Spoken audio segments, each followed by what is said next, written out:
Abu Nailah Al-Ansyari radhiyallahu anhu, mungkin tidak banyak orang yang mengenalnya. Dia adalah salah satu sahabat yang berpartisipasi dalam Perang Badar. Selama Perang Uhud, dia berdiri tegak bersama Nabi ketika beberapa orang menimbulkan masalah.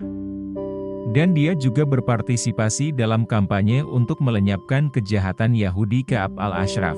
Nama Abu Nailah Al-Ansari adalah Silkan bin Salamah bin Wah bin Zugbah bin Zawara bin Abdul Ashal Al-Ansari Al-Ausi Al-Ashali. Dia adalah saudara dari Salmah bin Salamah bin Wah. Dikisahkan juga bahwa nama Abu Nailah adalah Sa'ad. Sedangkan Silkan adalah Lakob. Namun yang jelas, beliau terkenal dengan perenungannya, khususnya Abu Nailah. Kunya ini disebutkan dalam Sahih Al-Bukhari ketika membahas kisah kampanye pembunuhan Ka'ab al-Ashraf, Ibn Hajar, Al-Isyabah Vitamis Esh-Shahabah, 7409. Seorang tentara, Abu Nailah, semoga Tuhan meridhoi dia, adalah salah satu pemanah terbaik di antara para sahabat Nabi. Semoga Tuhan memberkatinya dan memberinya kedamaian, mengedepankan Allah dan utusannya dari persaudaraan. Ka'ab al-Ashraf, seorang tokoh Yahudi yang jahat, adalah saudara Abu Nailah. Posisi ditutup. Keduanya memiliki hubungan mahram. Artinya orang tua memiliki posisi tertentu. Namun, ia tetap ikut serta dalam kampanye pemberantasan pria korup tersebut. Dia mengutamakan Allah dan Rasul-Nya di atas hubungan mahram. Penjaga Nabi, selama Perang Uhud, umat Islam berada dalam kekacauan. Berita pembunuhan Nabi tersebar. Kesedihan pun menyelimuti dada para sahabat. Pikiran mereka tidak lagi berfungsi dengan baik karena mereka sangat kesal. Beberapa dari mereka merenung. Beberapa kembali ke rumah, tidak lagi berpartisipasi dalam perang. Dalam hiruk-pikuk ini, Abu Nailah tetap tegar bersama Rasulullah. Lindungi saat dibutuhkan. Saat dia terpojok. Dan menjadi target utama musuh.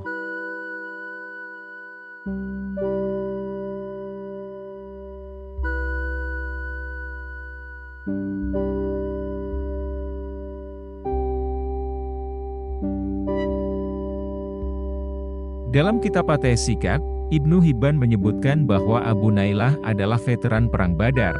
Ibnu Hibban, At-Sikak, 3187.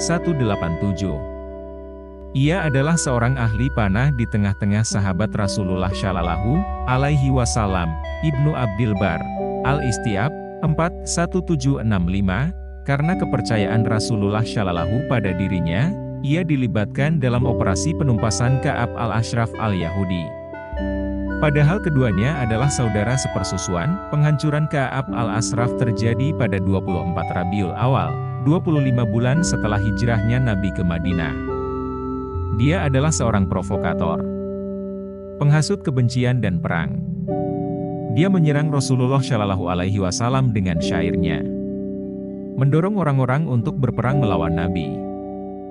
Ketika umat Islam kembali ke Madinah dengan kemenangan di Badar, dia berkata, "Jika kamu tinggal di sini, sekarang bagian bawah tanah lebih baik daripada bagian atasnya." Setelah itu, Ka'ab berangkat ke Makkah. Dia berduka atas kematian pemimpin Quraisy. Kemudian, dengan puisinya, dia mengajak mereka untuk merespon. Kemudian dia kembali ke Madinah. Nabi berdoa, "Ya Allah, balaslah Ibnu al-Ashraf dengan cara yang kau kehendaki.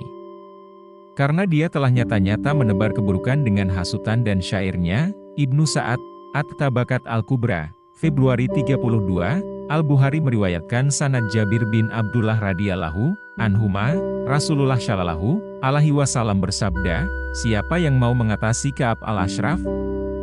Dia telah menyakiti Allah dan Rasul-Nya." Lalu Muhammad bin Maslamah berdiri dan berkata, "Wahai Rasulullah, apakah yang Anda maksud adalah membunuhnya?" Beliau menjawab, "Iya."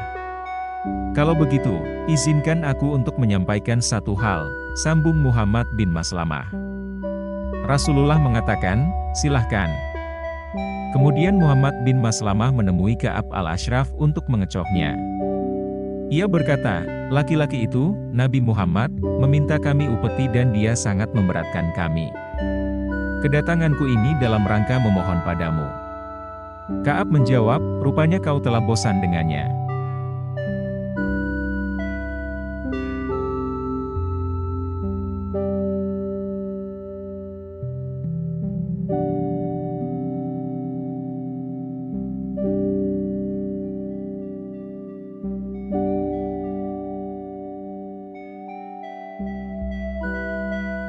Muhammad bin Maslamah berkata, sungguh kami telah mengikutinya dan kami tidak ingin meninggalkannya sampai kami melihat sampai di mana urusannya nanti. Kami meminta padamu untuk memberi pinjaman 1 atau 2 wasak. Ka'ab mengatakan, baiklah. Tapi kau harus memberi jaminan padaku. Rombongan Muhammad bin Maslamah berkata, apa yang kau inginkan? Serahkan istri-istri kalian padaku sebagai jaminan. Kata Ka'ab, bagaimana bisa kami serahkan istri-istri kami jaminan padamu, sementara engkau orang Arab yang paling tampan? Jawab mereka, kalau begitu, serahkanlah anak-anak kalian kepadaku, sahut Ka'ab. Mereka menjawab, bagaimana mungkin kami menyerahkan anak-anak kami sebagai jaminan? Mereka akan mencela karena digadaikan dengan 1 atau 2 wasak. Ini adalah aib bagi kami. Kami akan menyerahkan senjata saja kepadamu sebagai barang jaminan. Rombongan Muhammad bin Maslamah pun berjanji akan menemui Ka'ab lagi. Setelah itu, mereka datang lagi di malam hari bersama Abu Nailah yang merupakan saudara sepersusuan Ka'ab. Ka'ab mengajak mereka memasuki benteng dan tinggal bersamanya di sana. Istri Ka'ab berkata pada suaminya, mau kemana engkau di larut malam seperti ini? Ka'ab berusaha menenangkan istrinya, jangan khawatir, ini Muhammad bin Maslamah dan ini saudaraku, Abu Nailah. Istrinya berkata, aku mendengar, berfirasat, suara seperti suara tetesan darah. Ka'ab kembali berusaha menenangkan istrinya. Tenang, ini Muhammad bin Maslamah. Dan ini saudara sepersusuanku, Abu Nailah. Orang yang mulia apabila diundang di malam hari, pasti ia penuhi. Lalu Muhammad bin Maslamah menyusupkan 2 orang lainnya ke dalam benteng. Abu Nailah berkata, kalau dia datang, aku akan menyambutnya dengan membelai rambutnya dan menciumnya. Kalau kalian lihat aku telah menenangkan kepalanya. Kuserahkan pada kalian dan habisilah dia. Setelah itu temui Nabi dan kabarkan pada beliau. Hr. Al-Bukhari, Kitab Al-Maghazi, Bab Qatlu Ka'ab bin Al-Ashraf, 3811.